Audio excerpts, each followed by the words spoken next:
এখানে মাটনের রেসিপিটা প্রায় কমপ্লিট হয়ে গেছে। আপনারাও এভাবে বাড়িতে বানিয়ে খাবেন। Hello friends, welcome back to my channel. আজ আমি আরও একটি নতুন রেসিপি নিয়ে আপনাদের সামনে হাজির হয়ে গেছি। এই রেসিপিটি পুরো স্কিপ না করে এন্ড পর্যন্ত দেখতে থাকুন। আর এই রেসিপিটা হচ্ছে মাটনের রেসিপি। এই রেসিপিটা আপনারাও দেখে বাড়িতে বানিয়ে খাবেন। ভালো লাগলে লাইক কমেন্ট শেয়ার করবেন, সাবস্ক্রাইব করবেন। তাহলে চলুন এখন রেসিপিটা শুরু করা যাক। এদিকে কড়াটা আমার গরম হয়ে গেছে। কড়ার মধ্যে আমি দিয়ে দিচ্ছি সরিষার তেল। মধ্যে দিয়ে দিচ্ছি অল্প একটুখানি লবণ,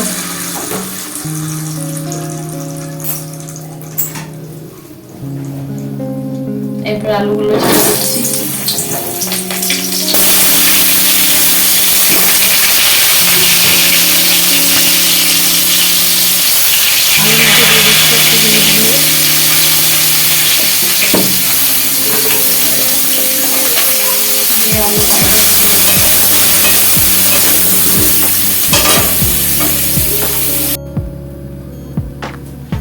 এই আলু ভাজার তেলের মধ্যে আমি দিয়ে দিচ্ছি 1 চামচ ঘি।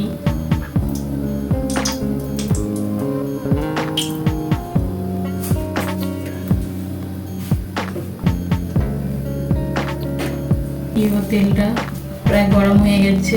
এর মধ্যে দিয়ে দিচ্ছি 1 চামচ চিনি।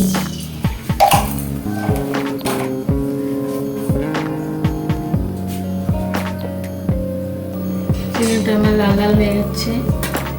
এর মধ্যে আমি দিয়ে দিচ্ছি এলাচ, লবঙ্গ ও দারচিনি ফোড়ন।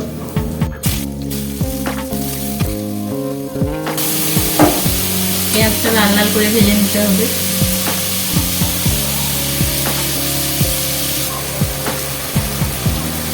দিয়ে দিচ্ছি 1 চামচ লবণ, যাতে পেঁয়াজটা একটু জ্বলে যায়।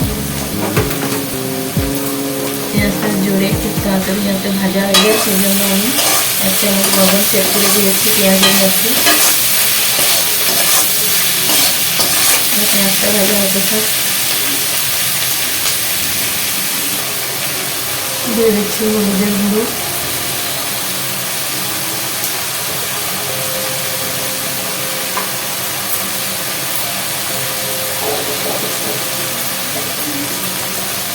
দিয়ে দিচ্ছি লঙ্কা গুঁড়ো, দিয়ে ভালো করে কষিয়ে নিতে হবে মশলাটা।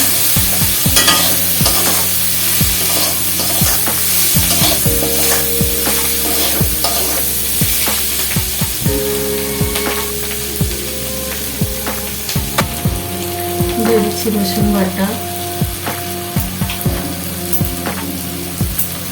দিয়ে ভালো করে মশলার মধ্যে মিক্স করে দিচ্ছি।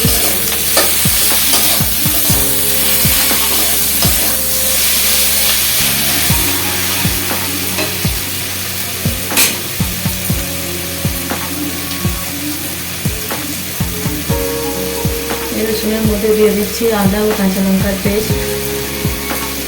এখানে আদা ও কাঁচা লঙ্কার পেস্টটা আমি 2-3 চামচ দিয়ে দেবো।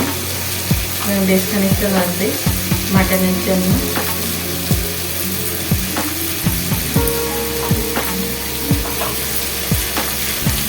ভালো করে মশলাটাকে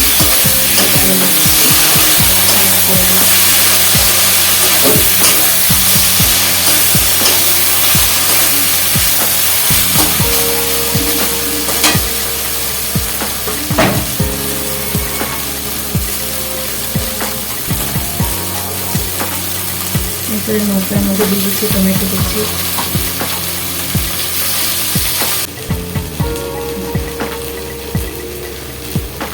এখানে মাটনের মশলাটা প্রায় আমার কষানো হয়ে যাচ্ছে।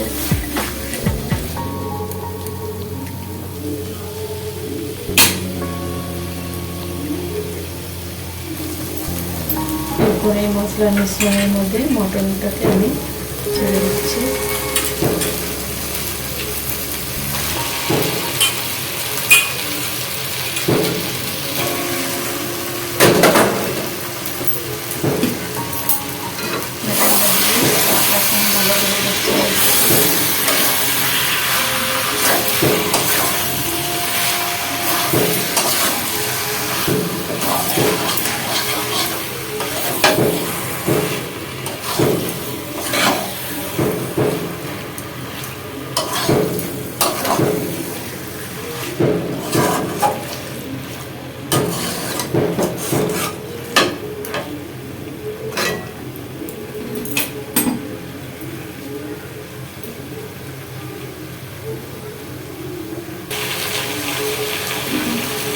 মটনটাকে ভালো করে আমি মশলার সঙ্গে মিক্স করে নিচ্ছি।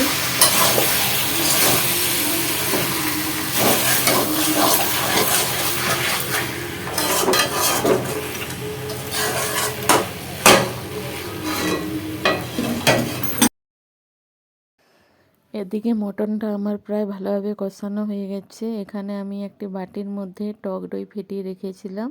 এরপরে মটনে আমি টক দইটা অ্যাড করে দিচ্ছি, দিয়ে আরও একটু সময় ভালো করে কষিয়ে নেব এই টক দই। আর এরপরে আমি দিয়ে দিচ্ছি কিছুটা ধনেপাতা কুচি। এই ধনেপাতা কুচি আর টক দই দিয়ে আরও একটুক্ষণ ভালো করে কষিয়ে নেব। কষিয়ে নিয়ে মাংসটা আমি প্রেসার কুকারে সেদ্ধ হওয়ার জন্য দিয়ে দেব।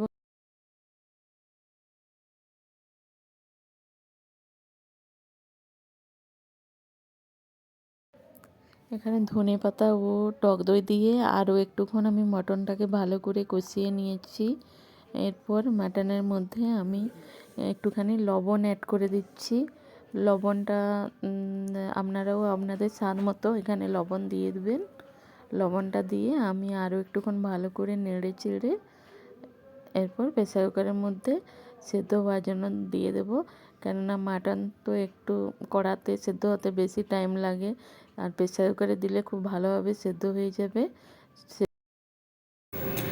এর মধ্যে মাটনটাকে আমি একটু প্রেসার কুকারের মধ্যে সেদ্ধ করার জন্য বসিয়ে দিয়েছিলাম।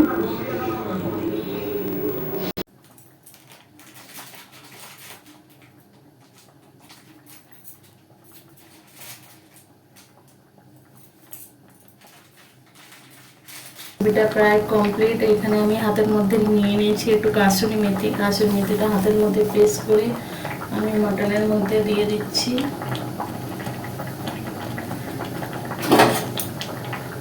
মটনটা একটু ফুটে গেলে এরপর আমি নামিয়ে নিচ্ছি।